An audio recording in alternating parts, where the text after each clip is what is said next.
For a moment, his eye meets mine in surprise at our sudden proximity. Then, with a friendly pat to my arms, he releases me. I take a good look at my surroundings for the first time. We're behind a tavern, well hidden from the street. Painted on the door is a cackling blackbird lying back on a crescent moon. The rowdy raven, it reads. Dare I ask what brings you to this neck of the woods? I open my mouth, but no words come out. How do I even begin to explain? The doctor gives me a knowing look and casts a glance to the open door.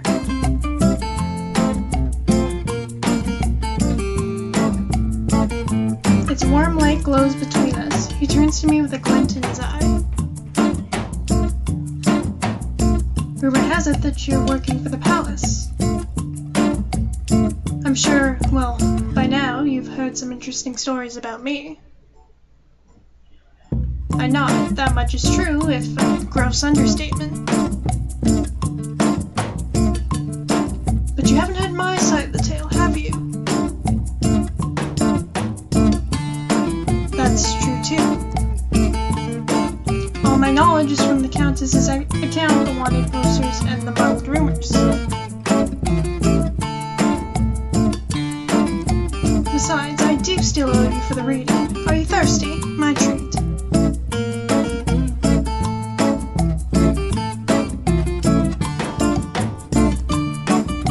I am thirsty. His face splits in a brilliant grin. Oh, fantastic. Please, allow me.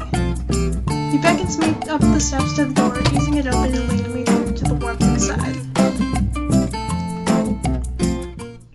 It's not even sundown, but the tavern is in full swing. The noise is cacophonous. The barkeep, wide, scar-faced, and barrel-armed, gives the doctor a cheeky salute when we pass by. A cackling drunkard swings out a wooden leg, which Dr. Deborah politely pushes aside. Tutting, my escort guides me to a cozy booth in the back. You make yourself comfortable. I'll be right back. He breezes past me towards the bar. I try to sit still as I look around. Nearby, a pair of old crones are hunched over a card game, attended by a squabbling crowd. Up at the bar, the doctor chats with the barkeep. They both erupt into peals of laughter at some joke. He looks perfectly at ease, so different from when I met him at the shop. He turns, making his way back with our drinks. He sets mine before me. He slides into the booth across from me, gulping down his drink with gusto. I peer into the golden liquid in my cup. It smells faintly like fruit.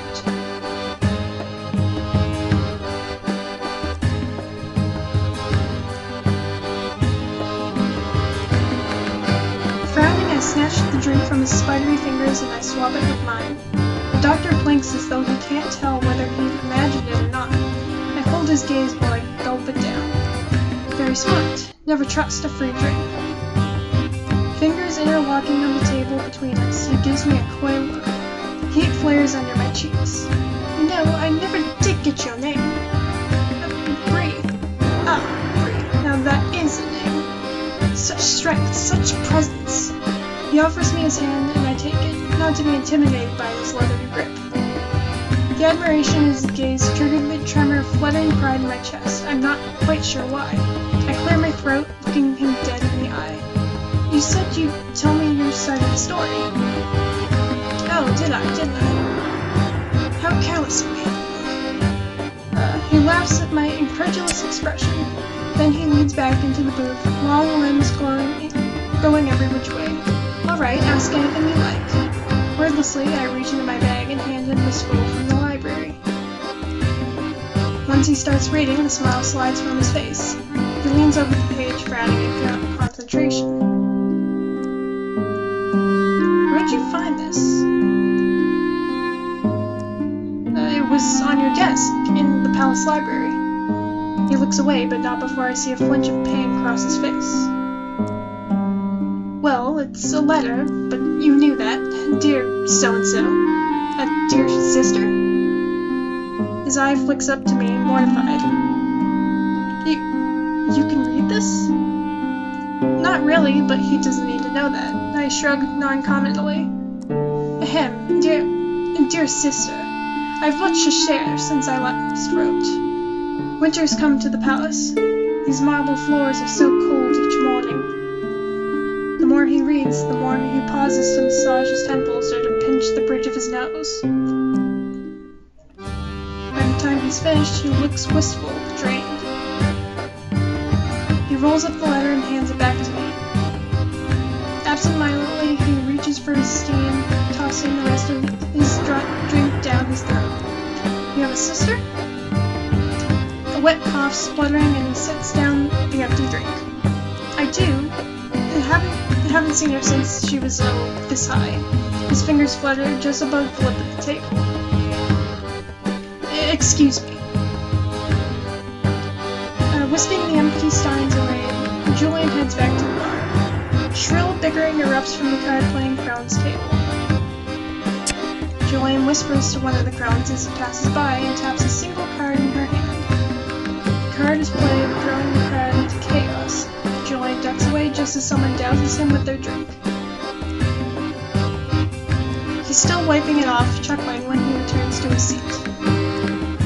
You would think I'd know better than to get involved. I raise an eyebrow. He's not wearing a mask here, and everyone seems to know him. You're not worried about being seen? Yeah? No, I'm not too worried. Folks around here aren't known to oblige the wants and wishes of the palace. Even the Raven spends his time scouring for guards, obsessively. Julien scans the smoky rafters while I process what he told me. It's a little surprising. Where Azra and I live, the guards are treated with reverence and fear, in no small measure. Suddenly, the Raven bursts in through a dusty window overhead, flying in loops with a guttural shriek. The bird beats himself against a string of bells, and the tavern erupts into chaos. Guards, palace guards. Patrons claw their way out to every door and window, playing cards and tossed and fluttering in the air. Julien scoops me bodily from my seat and rushes me out the back door into the alley. It's getting cold and the sun's almost set completely. The doctor casts a frantic glance up and down the alley before crowding me into the shadows. You'll be able to find your way, yes? The guards aren't after you.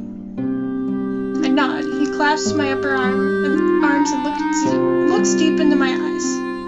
Thanks for thanks. He turns and vanishes, leaving me all alone in the silent, shuttered alley. Now what do I do? I thought Julien might give me answers, but all I have are more swirling questions. Hey, you there. I whirl around as two armed guards appear at the alley entrance. They march towards me, but when they're close enough to see my face, they stop. Oh, the Countess is a magician. The guard gives me a short, sharp bow. Ahem, I'm Ludovico. We met yesterday at the palace. I nod, trying to summon up some confidence. Yes, I'm supposed to dine with the Countess again tonight, but it's getting late. He briskly waves off my unasked question. We'll hail you a carriage back. Do you want to keep the Countess waiting? Don't want to keep the Countess waiting. I can't read. Sorry. The palace looms over the carriage as it approaches, a white monolith against the twinkling night sky. Party is waiting for me at the gates, ready to help me out of the carriage. She's unusually quiet, not at all her usual cheerful self. I keep silent as well, occupied by tangled thoughts of my own. The grand doors swing open as we arrive to reveal an extravagant meal piled high up on the long table. Everything is richly seasoned with rare spices. I can recognize the scent of saffron wafting towards me. You're right on time, Bree. I hope your day was fruitful. A servant seats me and fills my glass with a pale rose beverage. The delicate floral aroma reminds me of the Countess's perfume. First, let's attend to some small matters. My courtiers are most eager to meet you. I shall introduce you to them tomorrow afternoon. They will want to know everything about you, but choose wisely what you wish to tell. I'll be informing them of the masquerade as well. I imagine they'll be ecstatic. I nod slowly as I chew my food. The ways of the court are foreign to me, but I can trust, at the very least, that the Countess won't allow me to be an embarrassment. And tomorrow at noon, a courtier will lead into the town square to announce the masquerade. Once the townspeople hear, word will spread on its own, and that shall be out of our hands. I imagine the crowds will be very eager to see the Count Lucio's murderer hang. I think of Julien, bathed in the warm welcoming light of the tavern, swinging from the gallows. My heart grows cold at the image, but I'm careful not to let it show on my face. But these are tomorrow's matters. Tonight, Bree, I have a question. Questions? I brace myself for the inevitable queries about where I went, what I've been doing. Yes, I wish to become familiar with you. Her words catch me off guard. I didn't expect her to have any interest in who I was. Let us be strangers no longer. May tonight be the beginning of a valuable friendship. She starts with simple questions: how I enjoy the town, my daily goings-on, my favorite thing to eat. I ask her questions in turn and learn that her favorite food is spiced swordfish. In Prague, spiced swordfish is a summer dish. I'd hardly suffer a warm night without it. Pakra, a vast land in the north, the Countess's home, though I thought it was only rumor. The kitchen does try to humor my requests, but alas, they can never seem to spice it quite right. Do you ever miss living there? The Countess looks thoughtfully down into her glass. Elegant fingers curled delicately around its skin. Perhaps... just give me a second. Often when I was feeling morose, I would take a walk down to the white beaches of my homeland. Observing the opalescent waves crash over the sands would soothe my worried soul. The bittersweet expression on her face as she speaks of her homeland makes her look years younger. I know that her servants are listening as they work, watching the Countess and I with wondering eyes. Well, if we are to reminisce, perhaps we should do so somewhere more private. Would you care to join me on the veranda for a nightcap? She looks down at me, a soft smile tugging at her lips. Just the two of us. Then she holds her hand out towards me, waiting expectantly. I take her hand with trepidation. She grips it warmly and firmly, looking pleased as we head out to the veranda. A cool night breeze greets us. The star-filled sky is bright and vast overhead. No servants follow us. It's just Nadia, me, and the brilliant stars overhead. Have a seat. I settle down in a plush chair at her order, shifting a little to get comfortable. She picks up a crystal decanter filled with a pale liquid and pours us both a glass. Elderflower cordial, one of my favorites. There's a silence, not quite comfortable. Then Nadia turns her gaze from the garden to me and gives me a warm smile. You are quite different from how I imagined you. I will admit I find your presence quite intriguing. Somehow the Countess has a way of making me feel at ease and nervous at the same time. In town, there are whispers that Countess Nadia is a tyrant. But the woman in front of me seems genuine, kind, and a little lonely. Tell me, why did you come to the palace? Why agree to help me? It felt right. It felt right? I see. So you're following your intuition. How nostalgic. She brings a hand up to her chest, fixing her gaze on the garden maze below. The heart can be quite a valuable tool, provided one listens to it. Nadia looks back at me, a smile in her eyes. I wonder what else your heart has said about me, Bree. Perhaps we can discuss it in more detail later. Do you have any more questions for me? Know that you're free to speak in my presence. I have a lot of questions for Nadia, but if I asked them all now, I'd worried we'd never leave the veranda.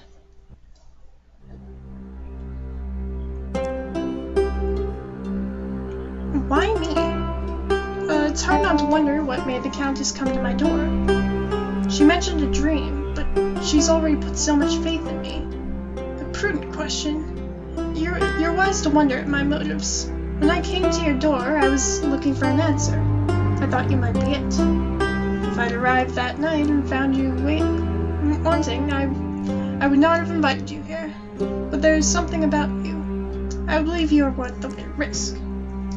Nadia drains the rest of her cordial glass. Were you frightened to see me, I wonder? You certainly seem startled.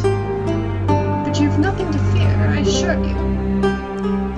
I have no patience for the swindlers who prowl the market, preying on weak and weary souls. But what I feel from you is different. It's intriguing and promising. She reached out, taking one of my hands and examining it carefully. She runs her fingers over the lines in my palm. Then she looks up at me, a little glimmer of hope in her eyes. I do not think you will disappoint me. Nadia pauses and then slowly brings my hand to her lips, brushing a feather-light kiss against it. It seems you have had a long day. I won't keep you any longer. Thank you for coming to the palace. My dreams did not lead me astray. Then she smiles and picks up a small silver bell, its handle carved in the shape of a swan's neck, and rings it. The door to the veranda opens immediately as Portia bustles in. You rang, lady? I did. Please show Brig to the guest rooms. Of course, milady. I can almost swear I see Nadia wink at me as I leave. Our footsteps echo in the empty halls. Portia walks cheerfully beside me. Here, I'll show you a shortcut back to your room. Just in case Mercedes and Melchior are sulking around again. She leads me down a narrow, dusty hallway. Her fingers find the edge of a moth-eaten tapestry. With a dramatic flourish, she reveals a secret passage on the other side. She throws a smile and a wink my way, gesturing for me to step in. You knew this was here? Her soft laugh echoes down the gloomy hallway, and her eyes flitter with mischief. It's my job to know everything around here. Including little tricks like this. It's dim on the other side, the floor uneven beneath my feet. I have no idea where I am, but Portia seems to know exactly where she's going. You know, things have gotten a lot more interesting around here since you showed up. And all the rumors floating around, my goodness, you'd think we have nothing to do but chat. Do you hear a lot of rumors? Why? Something you want to tell me? Caught off guard, I lapse back into silence. I don't even know how to begin explaining what happened at the Rowdy Raven. After a few twists and turns, we're out of the narrow passage and back in the guest wing. It seems servants came during the day to tidy up. They've placed a fresh pitcher of water on the desk. Incense burns by the window, filling the room with hazy swirls of wood and spice. When I drop my bag at the foot of the bed, the scroll from Julien's desk rolls out. Portia spots it. She looks as if she's dying to ask a question, but it falters before it can escape her lips. You seem concerned. Concerned? Me? Maybe. It's just the doctor. He can't be the only suspect, right? Just between you and me, I think Count Lucio had a lot of enemies too. I wasn't working here when it happened. I've only heard rumors of what went on that night. Just keep your eyes peeled for anything strange, alright? Then she smiles, the worry clearing from her face. She leans in close to me, voice low. You know, if you're not too tired yet, I could show you around the palace. There's a lot of interesting things on the grounds. Maybe I could show you some more secrets. If you think you can handle them. Is she teasing me? She gives me another wink and tilts her head, waiting for an answer. And that's where we'll leave this one. Yeah. I hope you guys enjoyed this one. I'm gonna continue this. I'm gonna try not to mess up the recording though.